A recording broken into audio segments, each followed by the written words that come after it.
Welcome to the Why Thought Leadership Matters webinar. I'm Wendy Parker, owner of Parker Public Relations, which provides coaching and done-for-you thought leadership and personal branding. In this session, I'll briefly touch on the importance of thought leadership, and then I'll tackle the key steps for getting you started on your thought leadership journey.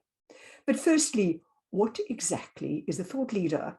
Now, in a nutshell, it's the PR process involved in building your visibility and credibility, and by default, the reputation of the organization or institution you own or work for. Typically, this process involves in positioning you as an expert in your field and then communicating your knowledge, thinking, and big ideas using a variety of channels and tactics. Now, what thought leadership does is provide the evidence and the proof that you know what you're talking about, that you are good at what you do.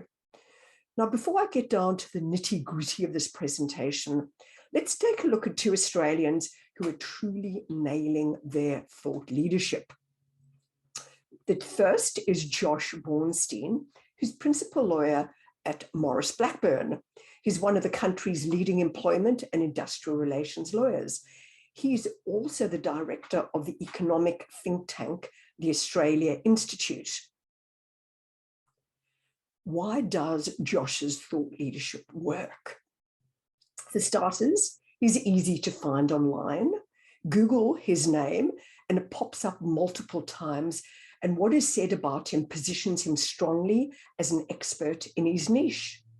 It's super clear what he does, who he represents, what he stands for, and why he's good at what he does.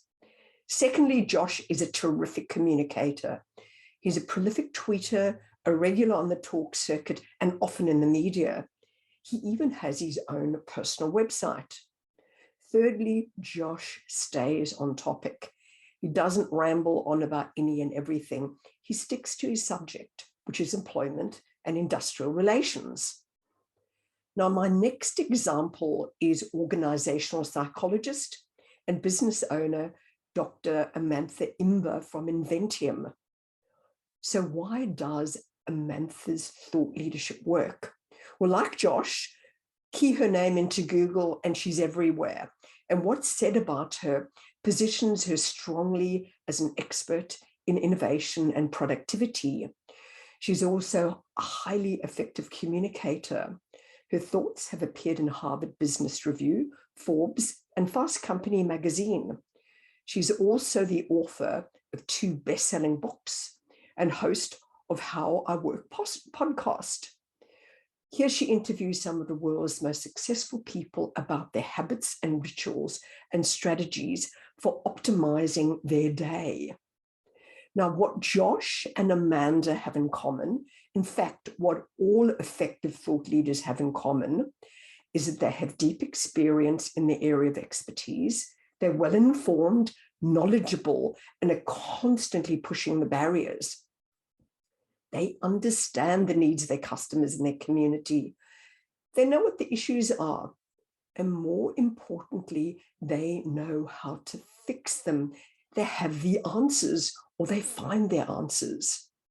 They're also highly effective communicators who provide their audiences with regular access to their insights, opinions, and big ideas. Okay, so what are the big benefits and the key outcomes of being a recognized authority? What's in it for me? Why should I bother with growing my thought leadership? Well, for starters, it builds your visibility and reputation in a flash.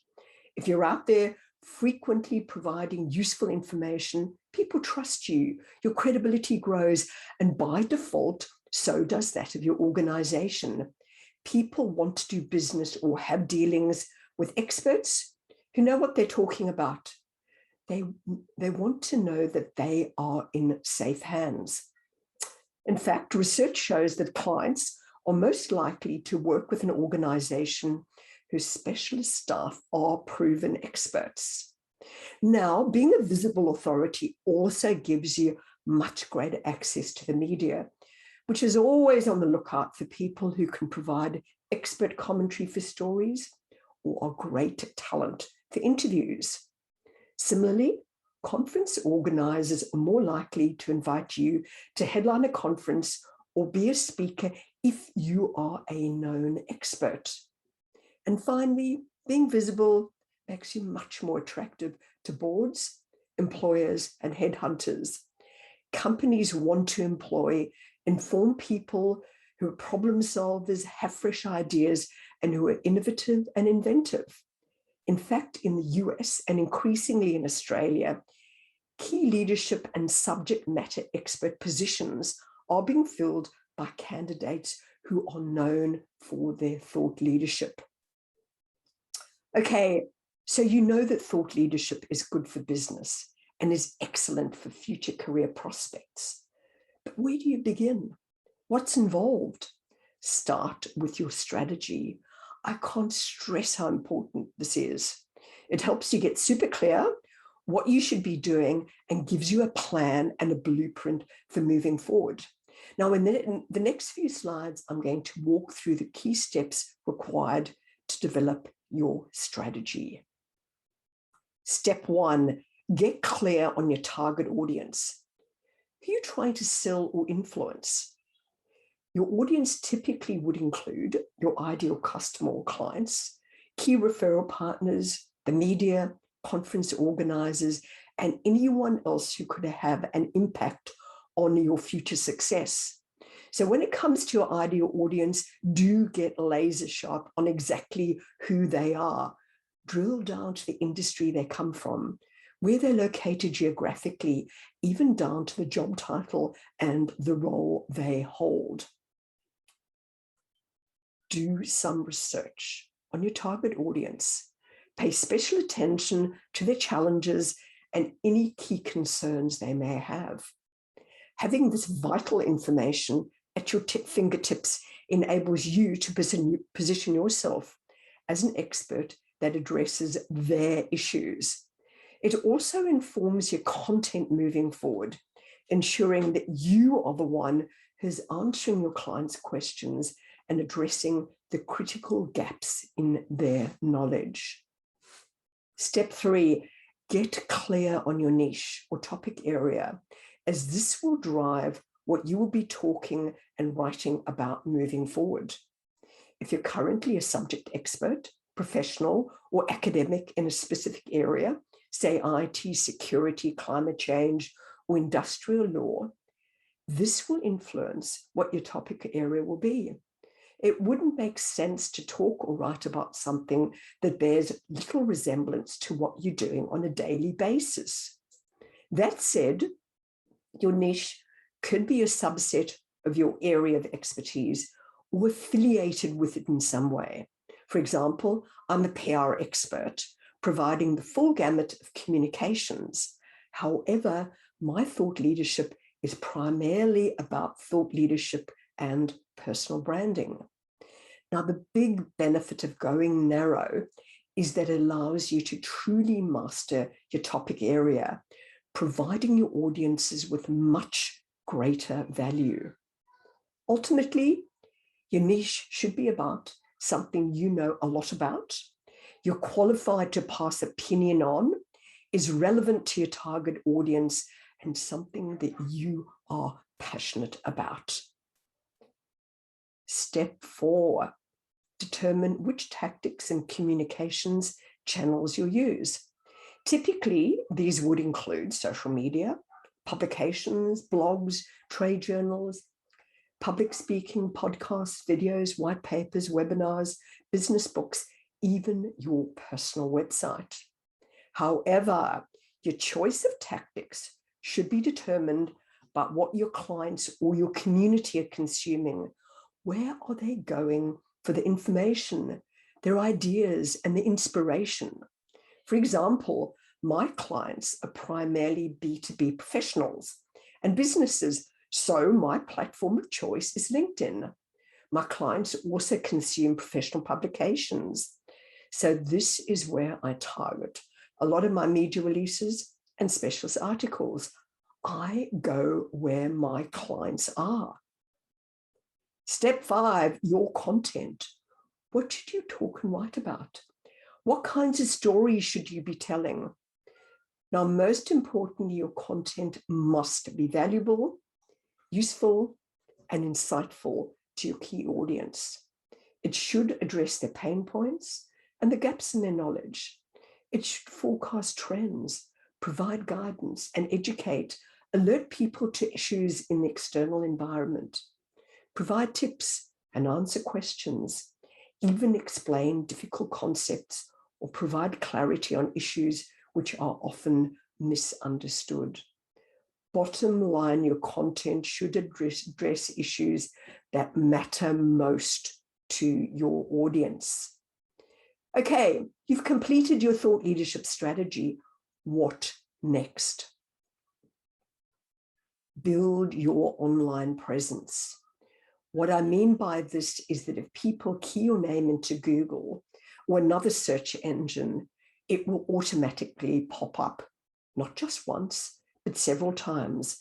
And what it says about you positions you powerfully as an expert in your field. Remember how often Josh and Amanda popped up. Now, if you are a professional, subject expert, entrepreneur, or academic, your online presence would typically be determined by your presence on social media platforms, your company or employer's website, or your own personal website. It could also stem from coverage in the media, being interviewed for a podcast or video, speaking at a conference, or from a business book that you have authored. However, if you're starting out on your thought leadership journey for the very first time, the likelihood is you won't have much of a presence. So you will need to begin working on this immediately. Next, start executing on your strategy. Kick off by commenting on and sharing other people's content on social media. Then start creating your own. And once you're feeling truly confident, get involved in public speaking, engage with the media, develop a guide or a business book. However, you may decide that engaging on social media is all you ever want to do, and that's absolutely fine, provided, of course, your expertise is clearly showcased and that your engagement on social media is done with authority and with insight. And what I mean by that is you only share content that's meaningful and that you don't just like content. You comment on it intelligently and in a way that demonstrates you know what you're talking about, that you are in fact a true expert. Need some help? Parker Public Relations can assist by developing your thought leadership strategy, creating your bios and social media profiles, setting up systems to help you stay across what's said in your industry. We can also teach you how to engage on social media. We can create original materials on your behalf, or secure media coverage for you, or teach you how to do that yourself. We can also help you access the talk circuit, even ghostwrite your business book, or coach you with writing your own. Finally, a big thank you for attending. Should you need to get in touch, my contact details are on the next slide, which I'll leave up for a few minutes or so. Till next time, take care and goodbye.